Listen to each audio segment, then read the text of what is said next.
What are some Pokemon investing myths? Well, that's what we'll be talking about in today's video. I've come up with a list of 7 with Pokemon investing that don't really get covered a lot. A lot of the time these get tucked under the rug, but you know what? Today we're lifting that rug and we're going to be talking about them. So we've got a bunch of stuff to talk about, so let's begin. Number 7, a set with worse pull rates means that it's less investable. So when we're talking about worse pull rates, we're talking about it requires more packs to pull a certain card. It may not be pulling an SIR, but it may be pulling a specific SIR. If the set is really big, then a lot of the time the pull rates are very difficult. Now, this is a huge myth that it's not investable. The thing is, people will always chase expensive cards. Generally, people gravitate towards it. Money is something that can control pretty much most people. It's something that can immediately make something stick out purely because it's more expensive. And Pokemon cards are no different. People get more hyped up about cards. They get more excited as it gets more expensive. The Bubble Mew has been the identical artwork that it was when it released. It hasn't changed. Sets don't change. The only thing that changes in a set from release date, whether it could be 20, 30 years ago or whether it can be yesterday, the cards never change. The only thing that changes is the price. So all of the hype and excitement gravitates most of the time towards the price itself. Generally, the more expensive the card, the more desired. So people usually bring up the argument, well, hey, it may not be the cards may be expensive, but you know what? It's not fun to open up. You're not going to pull anything most of the time. People are just going to lose money and people aren't going to want to do that. So they're not going to open up sets with difficult pull rates. But I would beg to differ. And the reason why is, first of all, you can just look. Like, a lot of times the best performing sets are the ones with harder pull rates. But the thing is, logic doesn't really apply whenever it comes to things with chance. Pretty much every single thing that has some sort of chance, whether you can be a winner or a loser in life, whether it be the lottery, gambling like slots, whether it be card games, maybe something where it's like not fully gambling but it still has chance like poker, whether it's anything, literally anything with some sort of chance and gambling, people are always thinking that they're going to be the one with the winning ticket, right? It's the same with Pokemon packs. You have a 1 in 2,000 chance to pull a Moonbreon. I'm telling you right now, if you open up a Evolving Skies, you're not going to pull it. I'm going to be wrong out of 1 in 2,000 times. So it's a pretty fair thing to guess, right? And the Moonbreon is about $2,000 raw. So in theory, the booster pack should be no more than like $2 or $3. But blisters are like $50. Now, why are they $50? Well, it's because people do it for the enjoyment, for the thrill of it. If you go to someone and say, hey man, you're opening up 10 packs of Evolving Skies, you know that you can just go ahead and buy every single chase inside, but maybe like the top 3. So you should just go ahead and buy the card, or you're losing money either way. More than likely you're going to lose money. Yeah, but they're doing it for the fun of it. That's the thing. It's the same thing as the lottery. It's the same thing as the slots.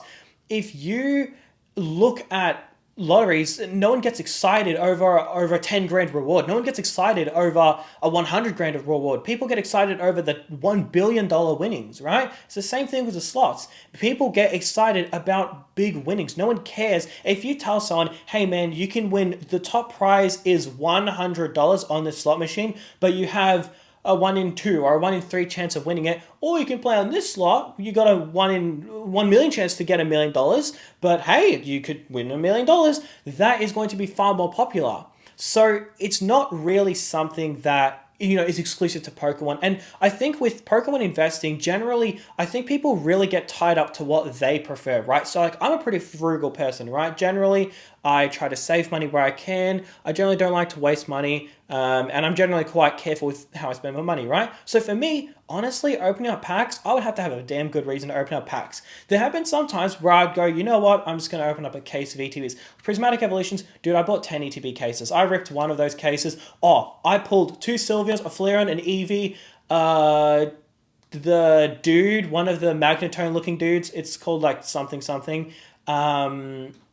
and another card. I pulled like 7 SIRs and I didn't get a single demigod pack. I talked to a couple card shop owners about that because for every 3 ETBs, like 2 of them had an SIR, and I pulled 2 Sylveons, which was so funny. But I talked to a card shop owner and a couple people, and they said there was probably like a distribution issue, like it worked in my favor. But anyways, that's besides the point. But the thing is, for me, I'm generally a lot more frugal with my money. I'm a lot more careful. A lot more people, first of all, they just make more money than me, or that's what they enjoy, right? Like for me, I get enjoyment other ways. I get enjoyment by, I don't know, going for a walk, listening to music, things like that. I don't really, this is not really part of my hobby, opening up packs. So generally, I just do it because I feel like gambling, right? Like I'm just going to get straight to the point. Most of the time, like there's a reason why I opened up Prismatic. It's because I was trying to get the God pack, right? So, but the thing, some people find it more as a hobby. They find it more enjoyable. And sure, yeah, you can open up Crown Zenith and get tons of pulls, and you can have a lot of fun doing that. But if you find that fun, that's great. But there are tons of people who find Prismatic fun, and this is the thing. A lot of people say like, "Oh my goodness, why do people open up Prismatic? It's not fun." I go, well,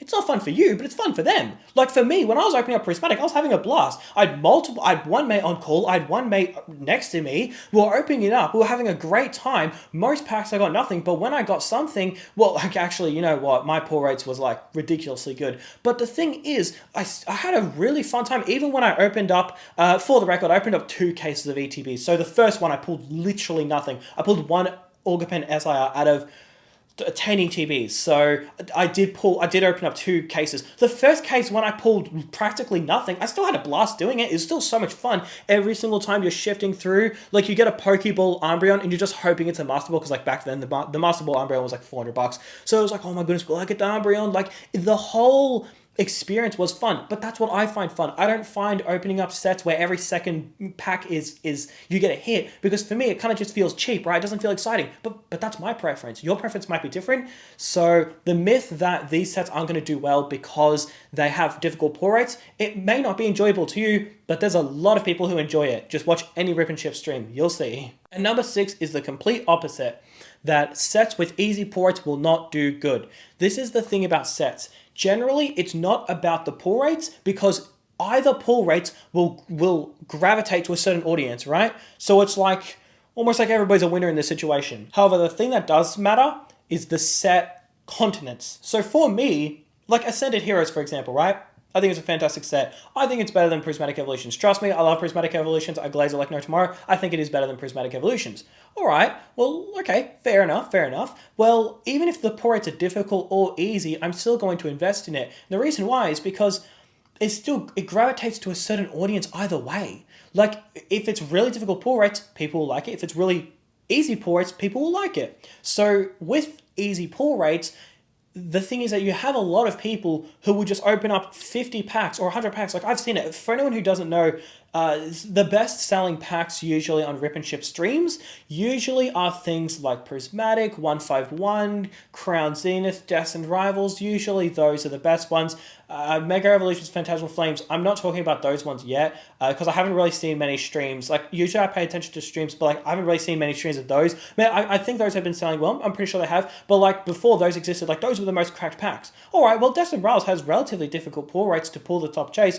Prismatic Evolutions is brutal, but then you get to 151 and Crown Zenith, and it's like, man, it doesn't add up. I thought it has to be difficult pull rates. But then on the other side of the coin, you have the opposite people where they're going like, man, Crown Zenith 151, I get those get opened up. You get tons of chases inside. Like, yeah, it's really easy to pull the top chase. You get tons of hits and happy days. Man, why are people opening up these really tough sets? Like, man, why would you do that? But either way, it gravitates to a certain audience. So there's a reason why Crown Zenith has done really well, and there's a reason why Evolving Skies has done really well. Now, out of the two, generally sets with more difficult pull rates do well. Team Up does not have easy pull rates. There's a reason why the card is super expensive and there's barely any of it, because it's very difficult to open up. It did get short printed, but it is also a combination of being very difficult to pull. If you look at like the Hidden Fates Charizard, if you look at like Shining Fates Charizard, Champions Path Charizard, like these Charizards aren't that difficult to pull. So I suppose not so much Hidden Fates, but the other ones you can see it does reflect on the price, right? Like Champions Path. If the Charizard was $1,000, do you really think the ETB would be $150 like 5 years after the set has been released? No, it would be $200, $300, $400. Generally, the more expensive top chase is, it does help the box, or it does help the ETB generally go up. Now, once again, you can still have it where sets like Crown Zenith are a bit of a special occasion, but The thing is, it's a lot more risky. That is the thing. So for me, that's why I generally like gravitate towards sets with difficult pull rates. But even sets with easy pull rates, like I prefer to open up sets with difficult pull rates because for me, I find it like more like a thrill. But the thing is, even sets with easy pull rates, I know tons of people open up 50, 100 packs of Crown Zenith, just like how I would open up 50 or 100 packs of Prismatic. Just whoa, there's both sides of the coin. Alrighty, number 5 is that everybody is investing in Pokemon, and this is just not the case whatsoever. So there's a couple of things that we can generally see. So first of all, just going to say one quick thing. If you look at the views, this is something I bring up a lot because it's very difficult to debunk. A lot of the time, debates aren't necessarily like I say one thing and then I'm just right. Generally, it's like very back and forth, right? Like people like deflect something like, oh, well, did you consider this?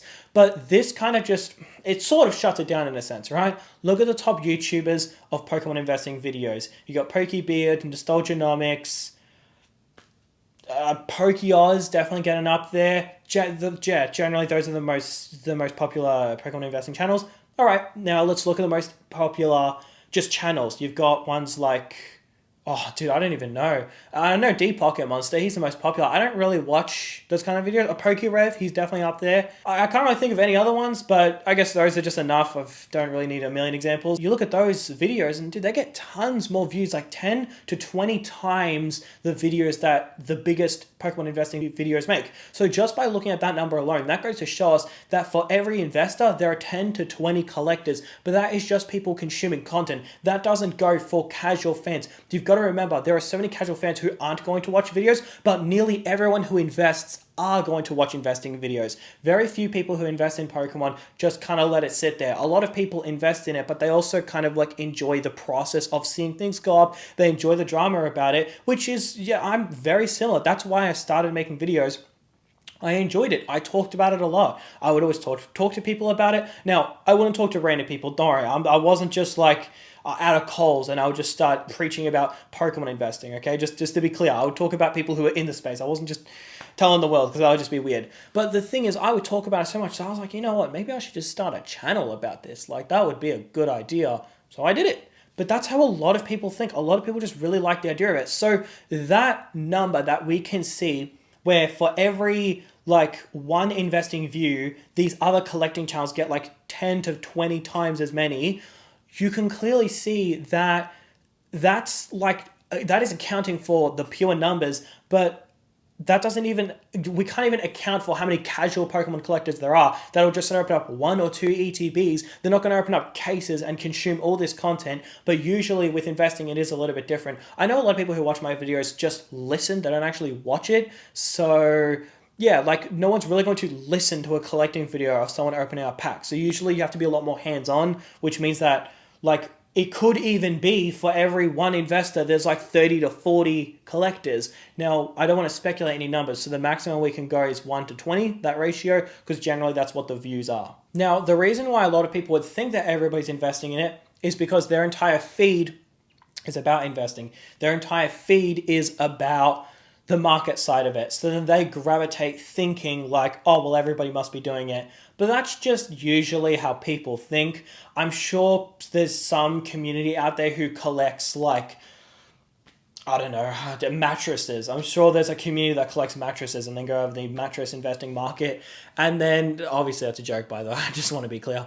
So the thing is, those people would probably think like, man, everyone's investing in mattresses, like mattresses are going to the moon, everybody and their mum is investing in it. And it's like, literally no one invests in mattresses. It's literally just that small community. It's the same thing as this. It's a tiny community. Yeah, and you want to know something better? If you go into any Pokemon group, any Facebook, subreddit, Discord server, if it is not about Pokemon investing, if it is not deliberately created purely for the market side of it, and you ever mention anything about the price, if it's not just complaining about scalpers and it's like actually got to do with like, do you guys think this is going to go up? You immediately get downvoted to the floor, disliked to the floor. You'll get 20 people sending you death threats. They'll get pissed off at you. They'll be annoyed at you. So you can see like, even if you're in the wild, like GG's well played. Like I kid you not, when you're in a line for a release, if there's a collector and they ever quiz you on the spot and they're like, so what's your favorite game? And like they're trying to sniff out if you're a collector or not, like that is the level of like it's like if you're an investor or scalper or anybody who's like more focused on the money side of it, it's like 1 to 20. Like 20 collectors are against you, right? So yeah, that's the thing about that is a lot of the time, like if you go in the wild, like cheese, well played. I remember I was in this line once and this lady, she said to me, she was like, man, I hate scalpers so much. She was like, man, I hate investors. Like she had like this, like she like literally like she was ready, like she was ready for a battle. She was like, man, if I ever see any of them, and she like made a fist. I'm thinking like, oh my goodness, I better not tell this lady I have 100 prismatic ETBs on pre-order for MSRP. Like if I tell her that, she's literally going to grab me and throw me off of the building. Like holy crap, I was scared. And she was like half my size and I was scared. Oh my goodness, I'm not even that big. I'm like, I'm short. So like, I was, holy crap, it was a scary situation, man.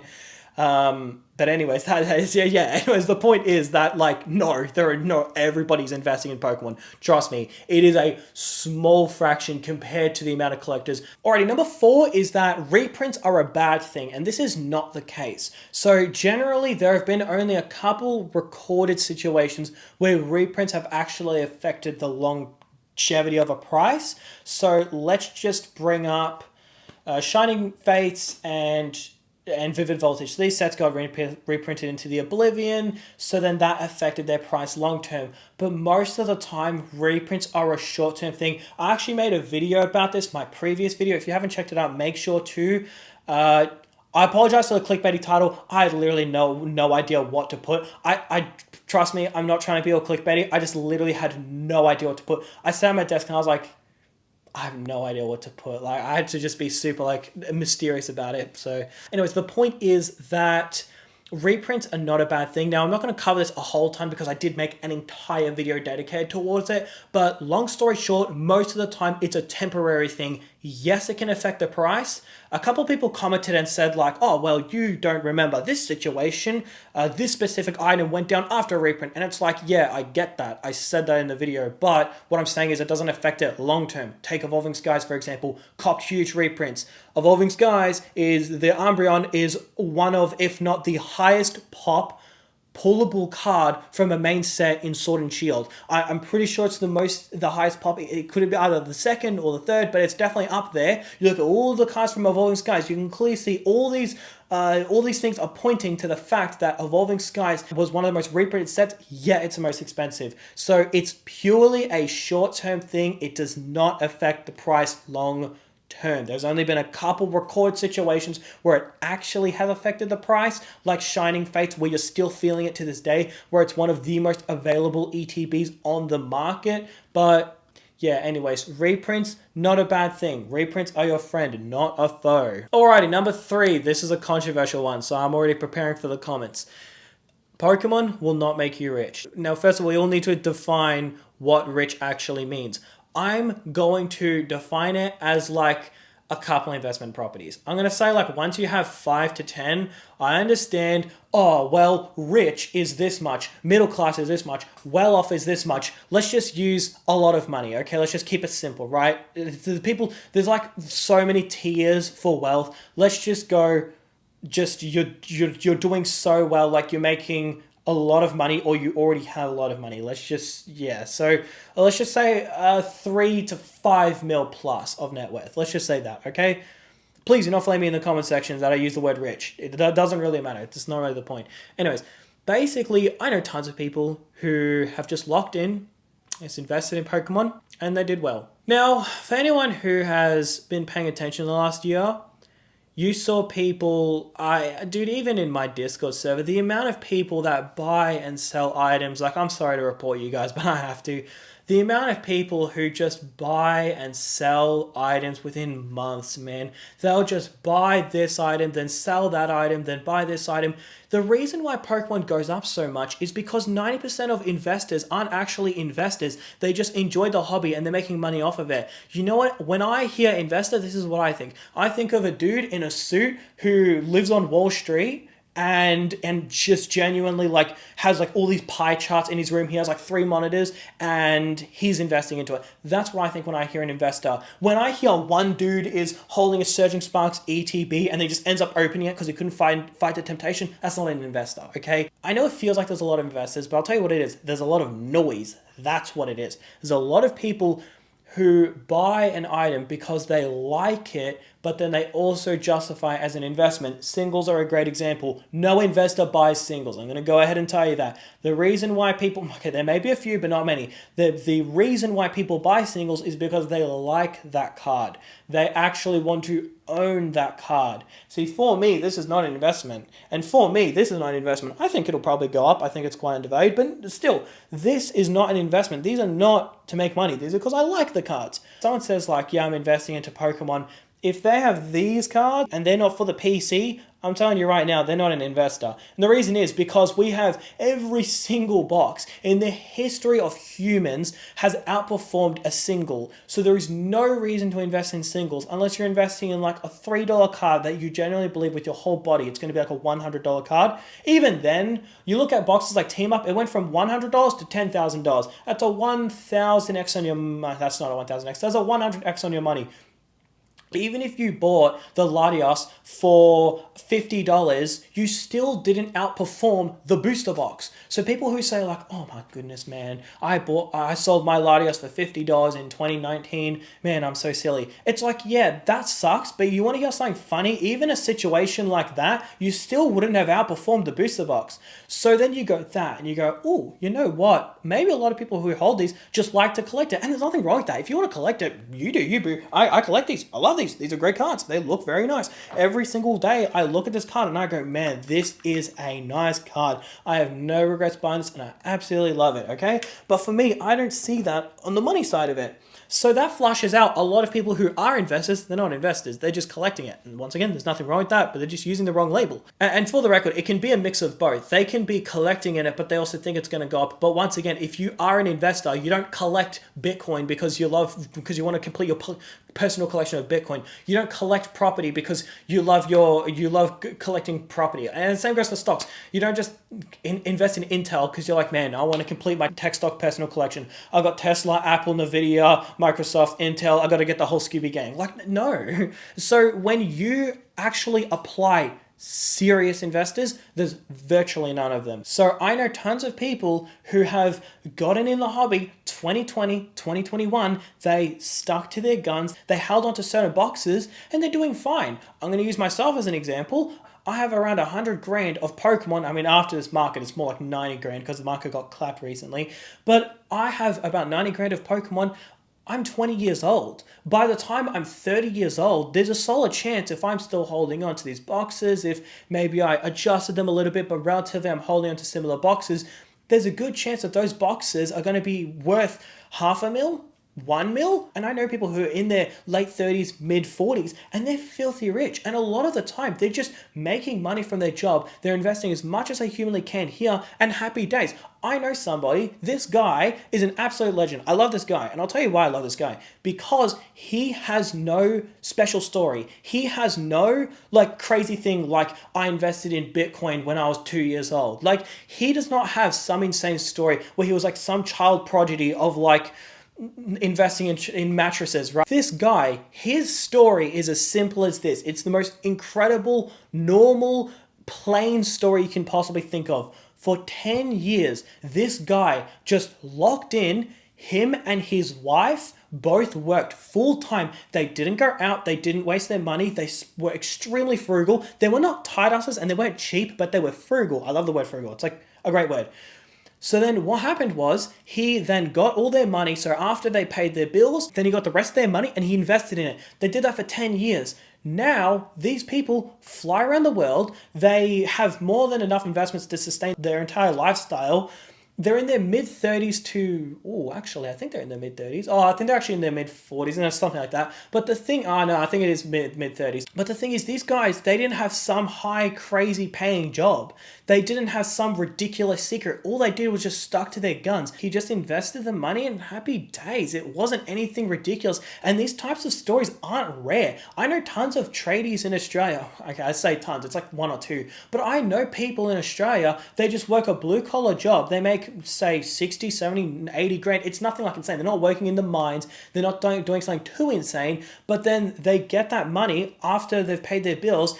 They get that money, invest it, and I know some people have multiple properties and they credit Pokemon. They say, yeah, I've been investing in Pokemon since 2020. Think about it. If you buy booster boxes like Fusion Strike, Evolving Skies, Silver Tempest, Lost Origin, Brilliant Stars, you bought them all for $100, $150, $200. Now they're in the thousands. It's not exactly like...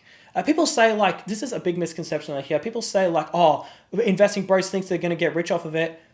I'm going to be the first person to say that's not the craziest thing to think, though. Now, it requires a severe amount of discipline, holding on to it for many years. It requires you to be locked in. It's hell on earth. It's really hard, okay? Investing in things that are dead for many years, it's just not fun, man. Like, if you were in Pokemon when it was 2022, 23, even a little bit of 24, it was just depressing, man. And I know it doesn't sound like a lot, like 22, 23, and a bit of 24. What's that? That's like 800 days of nothing happening. Nothing. That's boring. And the only thing that went up, that was Sun and Moon. That was literally like the only thing. In that entire thing, every single Scarlet set was a flop.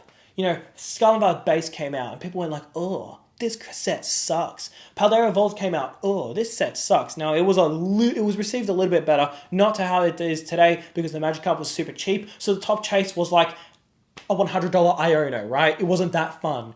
Then you had Obsidian Flames come out. Oh, the top chase is super easy to pull this. Man, what happened to Pokemon, guys? Like, Evolving Skies had a $500 Moonbreon. Man, we're 3 sets into Scarlet and Violet, and they can't do anything. The top chases are so cheap. 151 comes out. But then, still, the top chase was incredibly cheap, and people went like, ugh.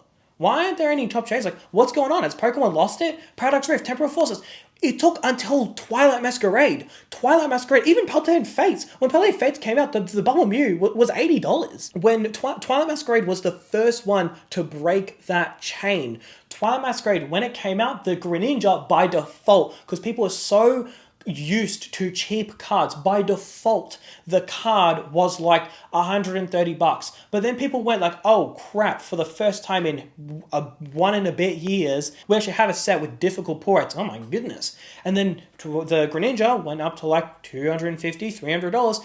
And here we are to this day. Then we had a bit of a break, then Surgeon Sparks came out, and the rest was history. But the point is that the reason why so many people do really well with Pokemon is because it requires years of discipline. I mean, I can see it all around me. How many people message me, they'll be like, hey, should I buy this item, Prismatic? I'm like, yeah, man, Prismatic is king. Absolutely, go for it. They invest in Prismatic. 2 months later, they message me, hey, should I sell my Prismatic to buy this? No! What do you mean, should you sell it? No, you shouldn't! Evolving Skies. How many people have just sold their Evolving Skies and moved on from it because it hasn't moved up for a couple months? Like, dude, I'm telling you right now, if this, like, market swing flushed you out, GG's well played. Now, granted, if you're still here, good job. But I know so many people have just given up on it. They've left Pokemon. They've sold their Pokemon and given up. What do you think is going to happen 1, 2, or maybe even 3 years go by and nothing really happens to the market? Then you'll realize why people actually make a lot of money off of it. Then you'll go, oh, crap. Hang on. So you mean to tell me 800 days, this box is not going to move up? Oh, well, no wonder these boxes go up a lot in price. The stock market is up this much since then. Bitcoin has made all these countries are now investing in Bitcoin. They're taking it more serious. You know, all these different things. There's so much development near me. All these things are doing really well. There's so much progress with all these things. And yet, 2025 Destin Riles was $400, and in 2027 it's still on $400. I'm just using an example. Please do not go down my throat for that. Whatever. It's just an example. People are going to look at that and go like, "Oh man, I don't want to invest in this. Man, Pokemon is trash." And you know what's going to happen? People are then going to think like, "Oh man, this is not what I thought it was going to be." So yeah, misconception is that you're not going to get rich off of investing in Pokemon. You're not going to get rich off of investing in Pokemon now. And also, you're not going to get rich unless you can stomach a ton of years with very little growth. If you can do that, you go for it, right?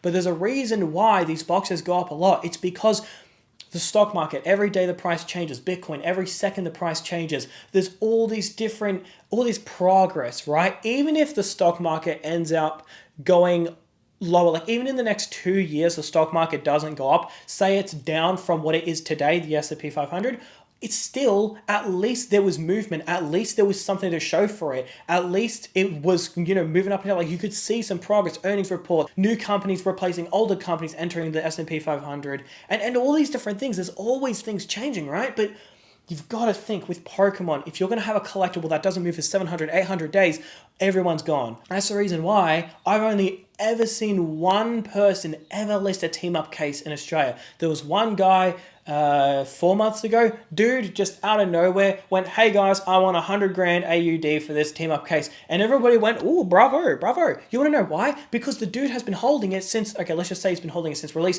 The dude has been holding it, someone has been holding it since release.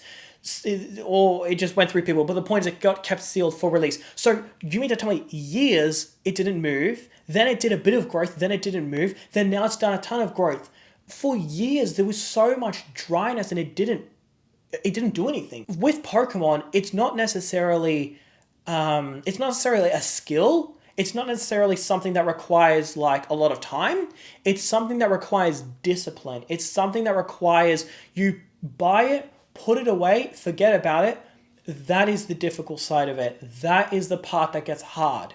So, and I could go on for hours on like how this is completely debunked. Like people make it out like people who invest in Pokemon are all unemployed. All of them have nothing going on in their life and they think they're going to get rich and they're not. It's like, no, every single couple months, there's always some dude that I know who's buying another property, who's buying another luxury item, who's reached another financial goal because of Pokemon investing, because investing in trading cards. It's not exactly a new concept. Maybe it doesn't happen in the future, but it's been happening for 30 years. The market is extremely strong. I don't really see why it wouldn't in the future. Now, I will say, so say me, right? So I got like 90 grand worth of Pokemon at the age of 20. That's pretty impressive in my opinion. Like clearly this guy went through some years of no growth. Clearly I had to sustain and stomach some difficult years to get to this point. Like if you are at a certain age and you've done really well where people have to make excuses to how well you're doing, I'm not trying to get cocky by the way, I'm just using myself as an example. Like that's where you can see like, all right, you know what? If people have to make excuses like, oh, well, I bet you have rich parents. Oh, well, I bet you live with your parents. Oh, well, I bet this and I bet that. And it's like, no. It's like, you know what it is? It's like I've been here for a good enough time where it just requires discipline. That's the one thing. It just requires discipline of holding it. Can you hold the item? Well, no. Like when a new set releases and people say, oh, I'm buying it up. I'm like, all right, that's great. Have you ever held something for a couple years? No. Hey, like Journey Together, for example. How many people bought it on release? How many people said, I'm going to hold for ages? And they just never did. I'm the only person I know. There was one other guy that I know who's holding Journey Together. Now, this guy is a bit different because he did have a bill. It was a little bit of a different situation, but still, nonetheless, there was only one other guy that I know that held Journey Together, and he sold it. Oh, there's actually a couple, but bit by bit, they all fell. And out of everybody I know, I'm the only person that I know who's actually holding Journey Together. So it just makes you think like, damn, bro, like people really can't hold this. Once again, this guy, he didn't invest in collectibles, but he just invested his money. Oh, he may have invested in collectibles, but it was definitely, he also invested in like, more like other like liquid assets and other stuff as well. It wasn't just like always eggs in evolving skies and then he made a bunch of money. But dude, like I said, dual income, saved every dollar, didn't eat out, didn't go to restaurants, locked in for 10 years. And this guy and his wife now can fly around the world. He can do whatever he wants. And that doesn't sound easy. It requires a lot of discipline, but it can be done. All right, holy crap, that was... Holy yap. Oh my goodness. All right, number 2 is that a low pop does not mean that the card will go up and the card will be expensive. This is a huge misconception. Guys, low pop means 2 things. It's not desired or it is hard to grade. So the Unknown V from Silver Tempest, not a desired card as a PSA 10. So it has the identical pop as the Latias and Latias from Team Up. So the Unknown V is a $100 card as a PSA 10. The Latias and Latias, last time I checked, it's like $8,000-$9,000. Okay, so kind of goes to show you, hey, you know what? Sometimes the pop actually, most of the time, means nothing. You got Umbreon, the most expensive card from Sword and Shield, and also one of, if not the highest pop from a main set. That's a pretty big deal. So then you really think about it and you go, you know what? Pops actually essentially mean nothing. And something people have commented on my channel before, I don't get them a lot, but sometimes people have commented and they've said like, hey, I would really recommend you invest in Scarlet Violet base. Look at the pops as PSA 10s. You know, some cards, there's like 300, 400, 500 PSA 10s. They're really difficult to grade. And I'm like, oh, are they though? Because it's the same grading difficulty as Paldea Evolved. Okay, so the pop for the Magikarp is about 22,000 graded cards. The Drowsy is about 9,600.